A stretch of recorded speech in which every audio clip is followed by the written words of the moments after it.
What's up guys, Tamrakshan here. The newest launch from Oppo in the 20,000 price bracket in India is the Oppo F15 and welcome to the review of it. The main highlight of the Oppo F15 is the cameras, which is a quad camera setup, and also the design. And now since I have the phone with me, I do get why Oppo is flaunting about the design. The materials used isn't premium, but instead it's plastic. But the reason the design is being touted so much is because of this gradient back. It's a tricolor choice with a violet hue in the end followed by a bluish finish, and then it gets lighter. There is an Oppo branding in the bottom left, and on the top left you can see the main highlight of this phone, which is the quad camera setup. This module does protrude out, and because of that the phone does rock on the table. And for the time being, the camera lens doesn't have any scratches, but if you don't like the lens to come in contact with the surface you keep your phone, you can use this transparent flexible case that comes in the box with the phone. Right next to the camera there is a flash, and also there is a writing stating designed for F series. Then checking the sides, well, these sides are also made of plastic, but the sides are more shiny, and for the buttons, they are also made of plastic and is flanked on either sides. The buttons are tactile and actually doesn't feel cheap. The bottom section of the phone has the charging port, which is USB-C, and there is also a headphone jack, a microphone, and also the only speaker. Well, I really prefer to see a dual speaker setup, but this is the only one here, and to an extent it's pretty good. It does get loud enough and is clear, so if you don't cover it, the sound quality is adequate enough even if you're in a noisy environment. Now one really good thing here is that the SIM slot has dual nano SIM slot as well as a dedicated microSD card slot. And if in case you're wondering, well, both the SIM cards support VoLTE and there is dual standby. And finally on the top, you get a secondary microphone too. Well, overall the design, even though not premium, is pretty good, and actually this phone did remind me about the Galaxy A50. This unicorn white color does look attractive, and the phone is also slim and lightweight with curved edges from the back, and therefore even though the phone is very big, it feels good in the hand. Now this is by no means a one-handed phone, but this glossy plastic is not very slippery, but it does get scratched pretty easily, which is not that visible in this color. And also it's a fingerprint magnet too. And overall for the price, I'm not complaining much about the design, because at least since the back is not glass, it's going to be a bit more durable, but still, it would have been better if Oppo would have used at least a metal frame. Then coming to the front, well, one thing which is pretty obvious is that the display should be huge since the phone is a big one, and yes, it's a 6.4-inch AMOLED display. It's the modern type display which has slim bezels on the sides and top, and also a not so big chin too. Now here the front camera is accommodated in this water drop notch, and above that you get the earpiece right at the top edge. This earpiece is a good one, and therefore calls do sound good.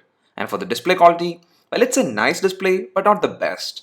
The colors are punchy, and also the viewing angles is good, and even there isn't any uneven edges, which is a great thing because previously with some curved edge phones I did notice that issue. But for the panel brightness, it's more than enough if you're indoors, and therefore it's good. But if you're outdoors, well, it doesn't do a great job and you might face a bit of difficulty under really bright conditions. And overall, this display, since it's big and also a good one in terms of sharpness, that paired with not so bad single firing speaker makes the Oppo F15 a fun one for watching videos or playing games. And if in case you want to elevate that experience, you can plug in a 3.5mm headphone.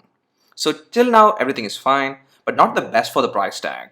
And now let's move on to check one of the most important thing in a smartphone, which is the internals and how the phone performs.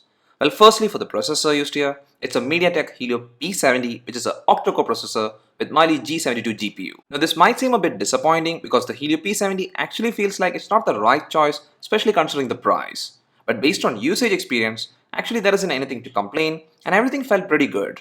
For normal day-to-day tasks, everything worked smoothly and there wasn't any lag or jitter. And that was the case while browsing through news feeds or while sending a message, etc. There was occasional hiccups, but still it doesn't affect the usage, and I pretty much enjoyed the experience while using the phone for day-to-day tasks. And while playing games, well, it also things were good.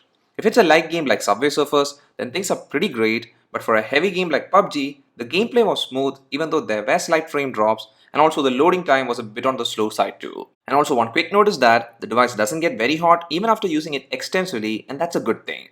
But the best thing on the usage side is actually not all of these, but instead it's the memory management. And it's all thanks to the 8GB RAM used here. Majority of the app stays loaded in the memory, so it's like an app will be ready to be used from where you left even after opening maybe 6 to 7 apps after using the initial app, and that did make the experience enjoyable. And also by the way, the internal memory available is 128GB, so you have plenty of storage space available. So overall, even though you are not getting the best value for money performance, it's still good and mostly you'll be fine because of the higher RAM and storage available. Now Oppo doesn't market this phone as a performance champ, but on the other hand, they do market it for its cameras, which is actually 5 altogether. And in that, 4 cameras are on the rear, which are 1. A 48 megapixel f1.8 wide angle camera, 2. A 8 megapixel f2.3 ultra wide angle camera, 3. A 2 megapixel f2.4 macro camera, and finally the fourth one is a 2 megapixel f2.4 depth sensing camera. Now this is a whole lot of stuff in paper, and in real life scenario they do work really well. The main 48 megapixel sensor is a good one, and it does capture great shots even when the lighting is dull, and also the macro and portrait mode, they all work well, and you can click some pretty great shots if you are patient. And the reason I say if you're patient is because the processing time is a bit slow after taking a shot. It's like there's a 2-second delay to process the image. Now the ultra wide angle camera, even though a good add-on, is pretty much unusable in dull lit environments, and if there is good lighting, well, the shots look fine with less grains and distortion. But overall, for taking photos, I feel this phone is a great one in this price bracket, but for videos, well, it's not that good. The max video resolution supported is 1080p at 30 fps, but there isn't any optical image stabilization available, and overall for the price, the video recording is a letdown.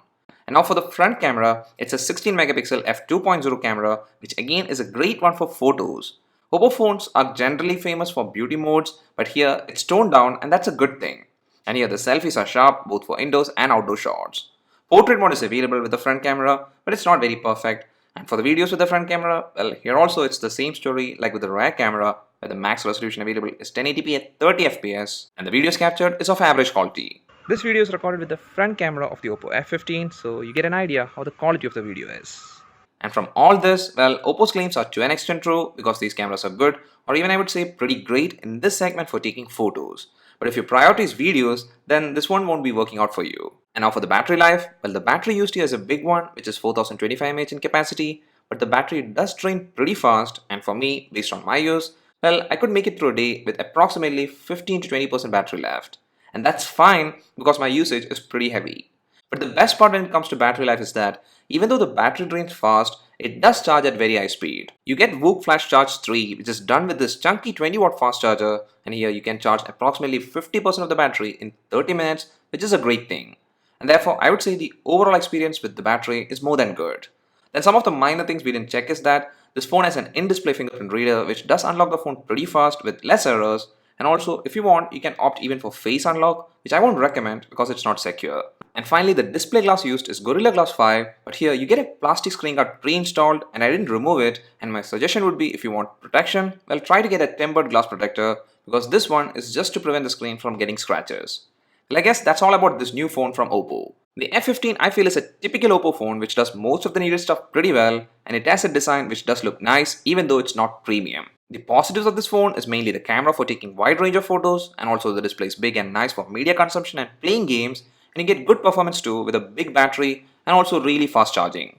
But there are negatives like video recording is bad, then material choices could have been better, and one thing that I didn't touch yet, which is the UI, which is actually ColorOS, is not that exciting, and also the main thing, which is the Android version this phone is running, is Android 9.